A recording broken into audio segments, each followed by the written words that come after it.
Okay, let's get started. We'll do the same format. I'll kind of go through the current team setup, just give you a little feel for how we're doing across the board. And we'll start on the offensive side. Offensive line, we came through the game pretty healthy.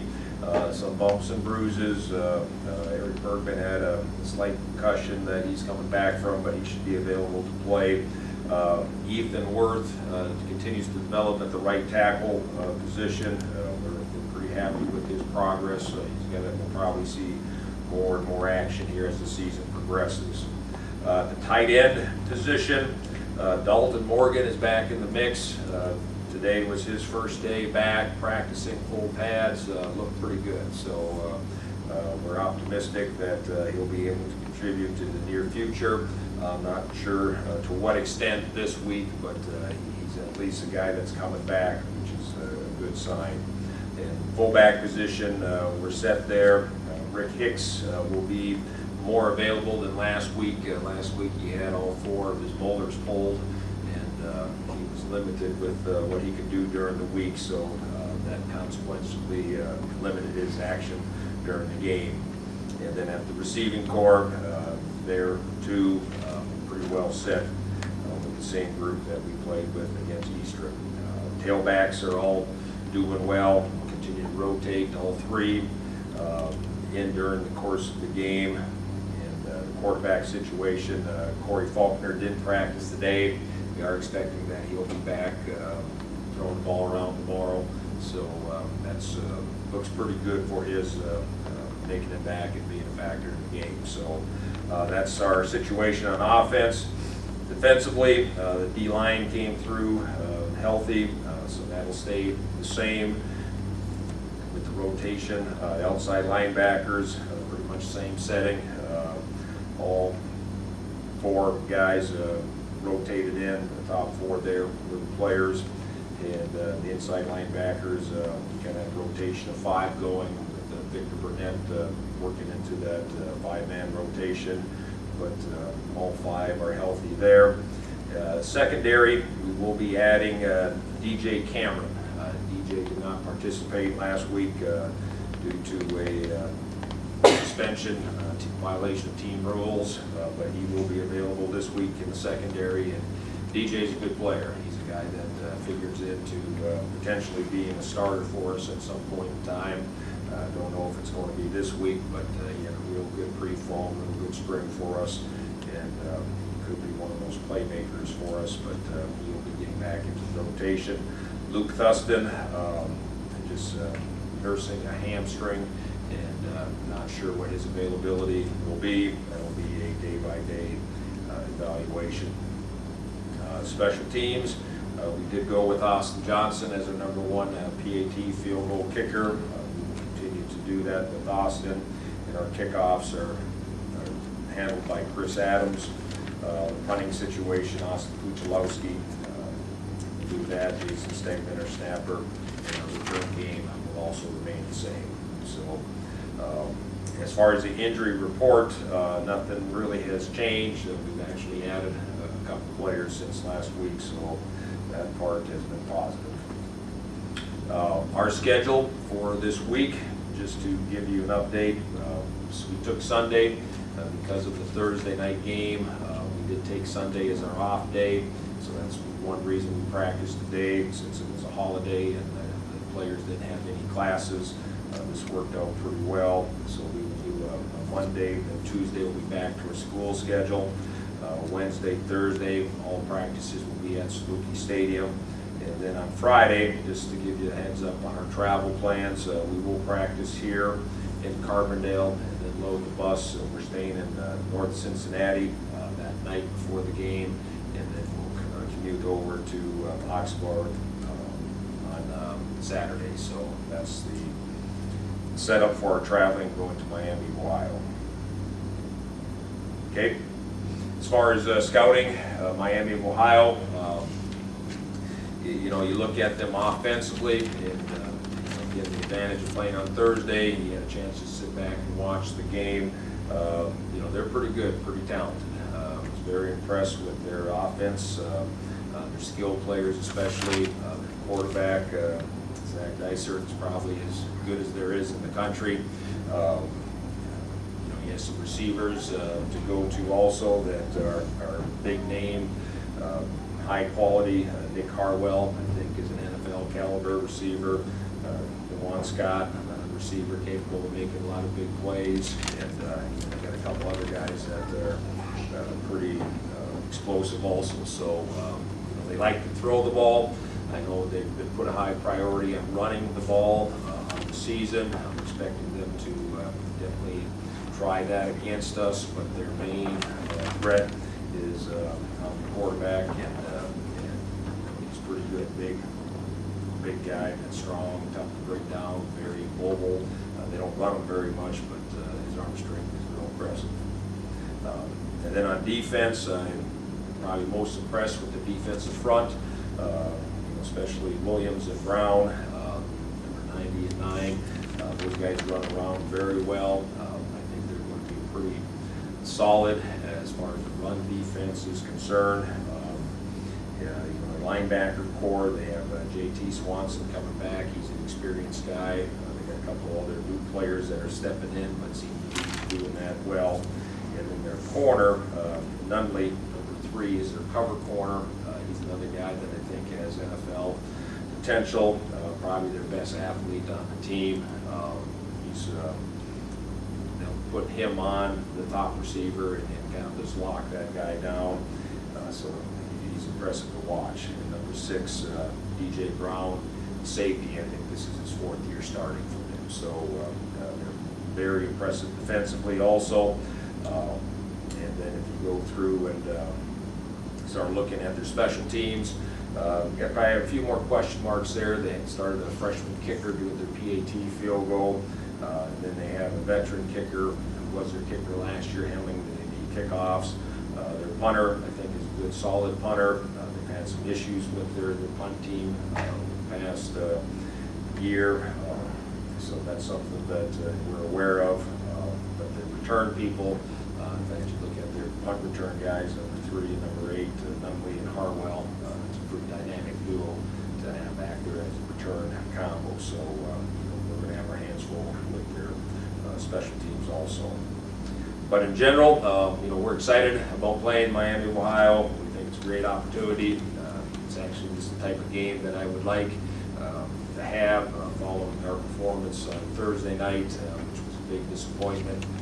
We need a big challenge game to pick us back up and get us back in the mode that we need to be in. We're looking for huge improvement from week 1 to week 2, and having to play a team like this, I think it will accelerate that improvement level. So we have to be in a mid-season form here to have a chance to compete, and that's what we shoot for. So questions?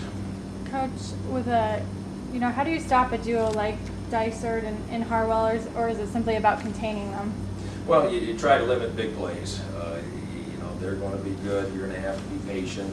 They're going to have success moving the football, but like any passing team, there's reasons why passing teams sometimes stall. And there's a drop ball here or there, and I know that was something that hurt them against Ohio State. They had more drop balls than they characteristically do.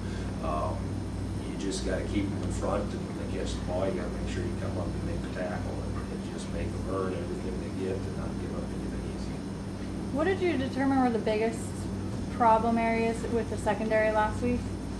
Well, we gave up too many points. It was a lot of it was just that up tempo created some mental errors that are correctable, they're fixable, but at that point in time, we weren't prepared to execute the defensive level that we needed to. So that was as much of part of our issue as anything. Coach, your run defense is pretty good. What has to happen for it to be successful again this weekend? Our run defense? Yeah. Well, we'll take the same approach. We still think you have to stop the run. The last thing you want is to have a pass team have success against you running the football, then you really end up on your heels.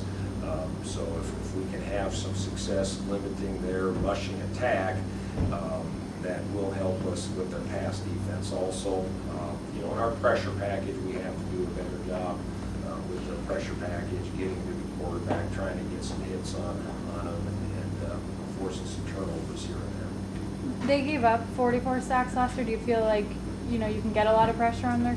Well, that's to be determined, and you know, that's what we do. So we feel we can do that going into every game, and you know, I do think it's a stage where, you know, some of our players, you know, they're looking forward to it, and I think they'll step their level of play up also, and you know, hopefully that translates into improved performance. I noticed that Easton took away a couple of our weapons by kicking the pooch kick. You expect that, and number two, it's really hard to get pressure on the quarterback when they're throwing that short, quick timing pattern or whatever they did. You just can't get in there, it seems like, in time before the guy gets off it. So is there any way to address that? Well, the pooch kick, you know, if they're going to give us the ball at the 35 or 40 yard line, we'll take it every time. You know, that's good field position. You get 1 first down, you're at midfield. So, you know, we expect teams in our league to potentially do that every now and then. I think Miami and Ohio, they're going to kick it deep and cover their guys coming down and covering us. So that's what we're anticipating there. In the quick passing game, you know, that's one thing defensively that I talked about, having to be patient. You know, with the quick passing game, the whole concept is they're looking for, you know, 5-6 yards, but we got to make sure we can come up and keep it at a 5-6 yard game, and you know, not let it turn into 15-20 yards. So, and most offenses have that. They don't want to consistently go to it, but it's a play that's part of football. Everyone has it, and the whole key to defending it is you just hopefully can get your hands up, get in the passing lanes, knock the ball down here or there, and you know, make sure you make the tackle when they catch the ball. Do you expect them to come out throwing, or will they try to establish their running game? Well, I think they will definitely try to establish the run game. Their strength is their pass. You know, I wouldn't be surprised if they were to test this deep early. Definitely with Harwell and his speed and Scott. So I expect to see some deep balls early in the game, and then I would think you can see a complement in their run game with that. Coach, if AJ has to be the guy to go, does that alter the game plan at all, or can he do the same things Corey can do on the field? No, they're different quarterbacks. So with AJ, you know, we definitely want to have a plan that's more to his liking, more to his abilities. And plus, he's a left-handed quarterback, so you kind of got to, you know, flip everything as far as how you even call some things from the sideline. But you know, you do that with every quarterback. I think. I don't think they're all exactly the same. So just try to adapt as you go. From looking at tape of Ohio State, do you feel like you can get the same information out of watching a big game like that in comparison to, you know, our level of play? Not sure what you're asking. Just playing against the, you know, the bigger, faster athletes, do you still get something out of the tape? The film? Yeah. Yeah, well, we exchanged the film too. Now we watched it on TV, but at the same time, we exchanged film with them, and no, it's, you know, the thing that you have to, it's football. You know, you don't have to look too far to see league teams having success against teams that people thought they didn't have a chance to even be on the same field with. You got to play your game. You got to play at a high level. You can't make mistakes. You can't give up easy scores. And you know, if you do that, you'll give yourself a chance to be competitive. And again, our goal, we want to go and get a win out of this. You know, we play in a conference that we think is very competitive, top to bottom, that is capable of you know, performing at a high level, and we'd like to think we could line up and play some good football. Did the team draw confidence from the way, you know, Valley teams performed this past weekend, and you know, in debuts, how well they fared against FBS teams? You know, in the past I've used that. I'm not going to use that this year just because I know they've seen it. They know what's going on. I want us worrying about us. You know, I don't want us thinking about how Northern Iowa played Wisconsin or how Youngstown beat Pittsburgh. You know, I want them thinking about how we're going to be playing Miami of Ohio. But there is definitely a confidence that can be absorbed. We're not going to dwell on it, but it is something that I know the guys are aware of. Do you have a day or a deadline, so to say, where you will make the decision whether Corey is good to go for Saturday or it's going to be AJ starting? Right now, Corey's starting on Saturday. Okay. So I've already made that decision. Okay.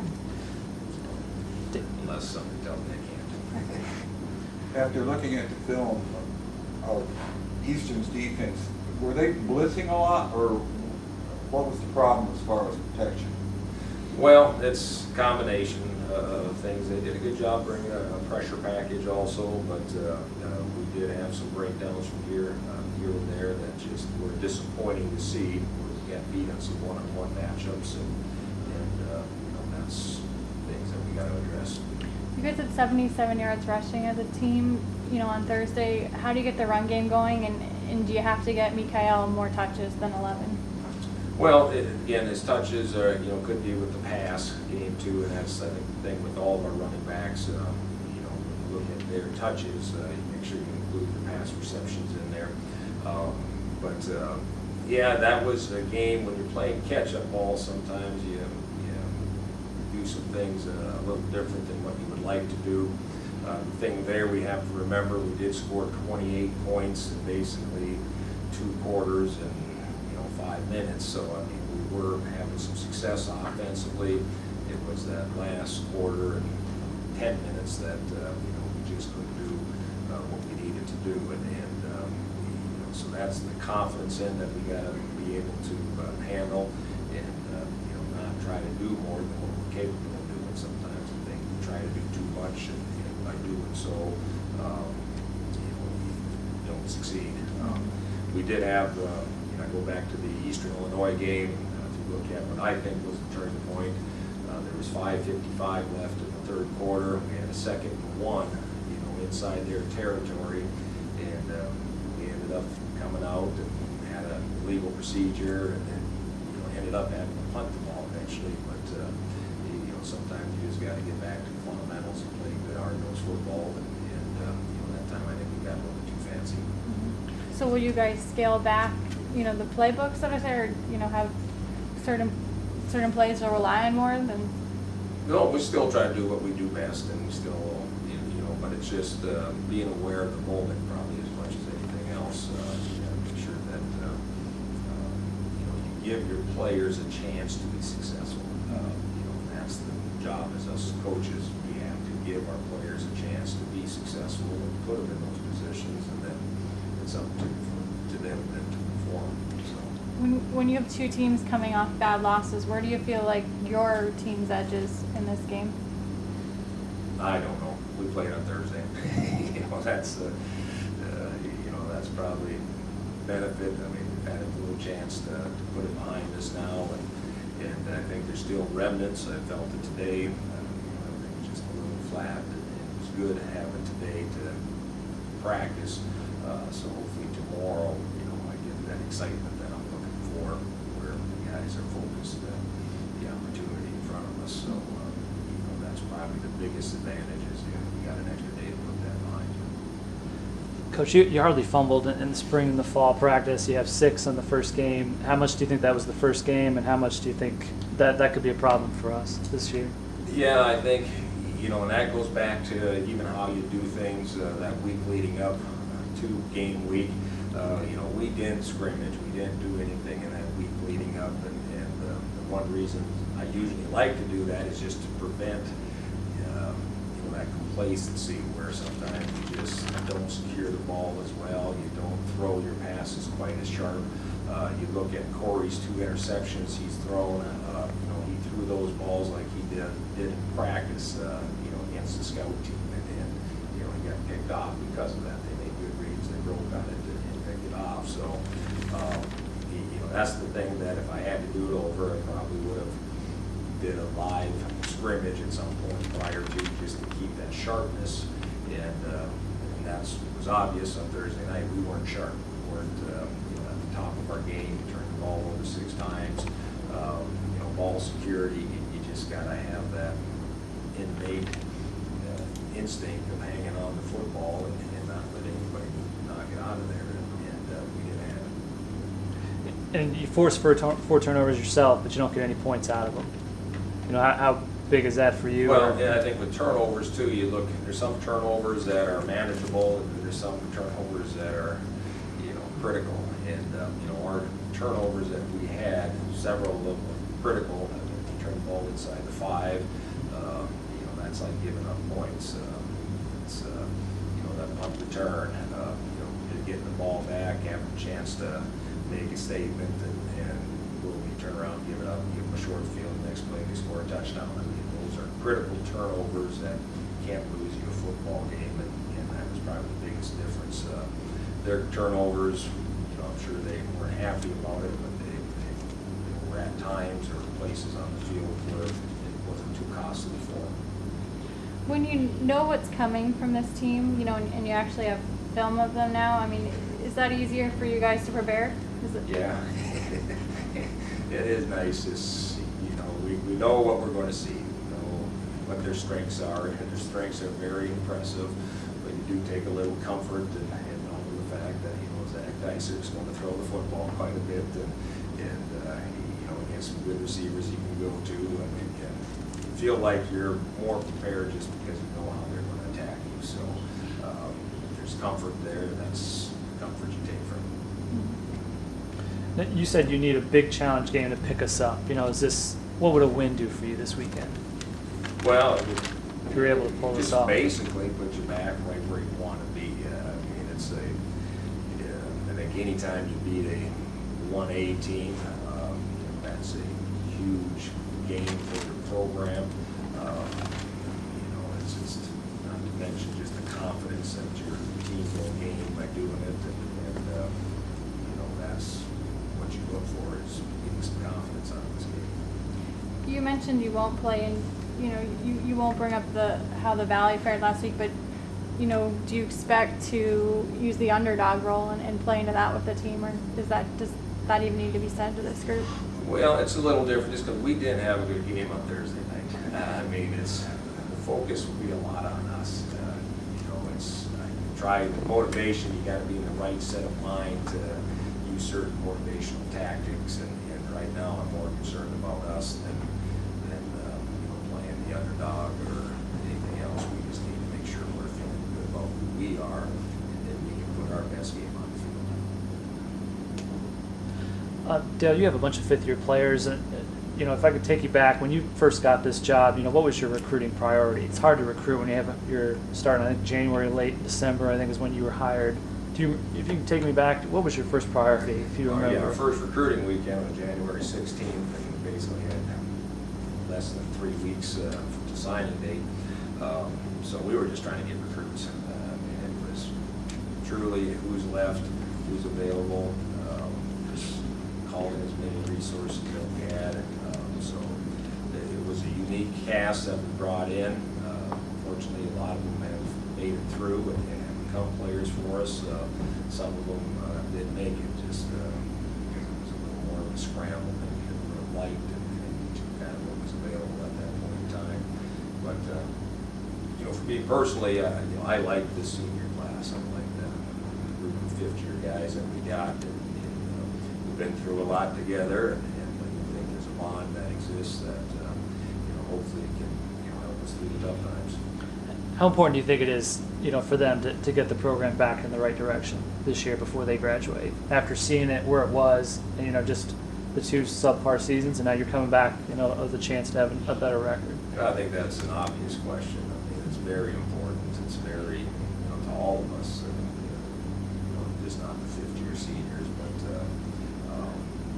it's something that we take a lot of pride in representing Southern Illinois, and that's an expectation that goes with that representation is that we need to be successful and competitive, and we need to play a high level of football. So that's what we're working towards. Do you basically run the same package of plays for all 3 of your running backs, or does it vary? No, it's different too as far as how you. There's certain things, certain plays that Steven does better, you know, and Mikael, there's certain plays that he does better. But would that tip off a coach, position coach to, hey, these guys aren't gonna run this certain play, so there's a tendency to lay back for a type of play that guy. Yeah, but I don't think they would get that tendency after one game, so, especially the way Eastern Illinois presented itself, so. But it's, you know, there's short yardage, you know who's going to be in. I mean, that's pretty obvious. In first and 10, you want a diverse guy that can be either a running back or a receiver or a threat out of the backfield. You know, so those kind of dictate too who's in the game, and but they can still run up the gut. I mean, they all have the same base plays that can be successful for them, but there are certain plays that you feel more comfortable with Strother running in place of Mikael and vice versa. How did you grade how well did you grade your backs this last game as far as what they did, what they were supposed to do? Backs actually graded out fairly well, you know, so it wasn't on them. If you look at the numbers that they had, it's just we didn't have an opportunity to really establish the run game the way we wanted to. We did have some success running the football, but not to the level that what we needed to do was, especially in the third quarter, was we were looking to take control of the tempo of the game. That's when we really needed to run the game and step up. And unfortunately, we ended up playing catch-up ball instead of being able to establish the run and control the tempo. In the matchup with Harwell, is he a guy that you guys are going to have to double or zone or play differently than you maybe normally would? Let me just say, we got to know where he's at all the time. He's that good, so he's definitely a favorite, nicer, and you know, he's not afraid to throw it to him if he's double coverage or whatever. So he's a guy that his presence will go.